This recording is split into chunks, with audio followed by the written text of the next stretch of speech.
வருத்தப்பட்டு பாடும் சோக்கின்றவர்களே, நீங்கள் எல்லோரும் என்னிடத்தில் வாருங்கள், நான் இழப்பார்கள். எந்த தெய்வம் சொன்னது ஐயா? நான் ஒரு முருக பக்தன் மௌனியால் இருக்கும்போது சசிய நோக்க சரவணா சிஷ்யருக்கு உதவன் செங்கதிர் வேல் பாதம் 2 பன்மணி சரங்கை கீதம் பாட கிங்கனி ஆட படித்தவன். ஆனா கனடால 6வது மாடியில் இருந்து சாவ போகும்போது ஒரு பள்ளியும் வரையில, தேவாலயம் வரையில, முருகனும் வரையில, புள்ளியானும் வரையில, சாய்பாபம் வரையில. இயேசு கிறிஸ்து வந்தார்.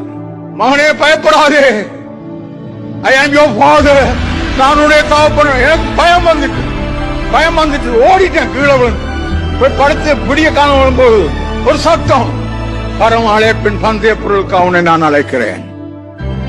14வது நாள் ஞானஸ்நானம் எடுத்தேன். நானும் ஒப்பு கொடுத்தோம். 23 வருஷம் இங்க கிடக்கிறோம். 24 வருஷம் அழைச்ச சும்மா விட மாட்டார் ஐயா. உன்னை சும்மா விட மாட்டார்.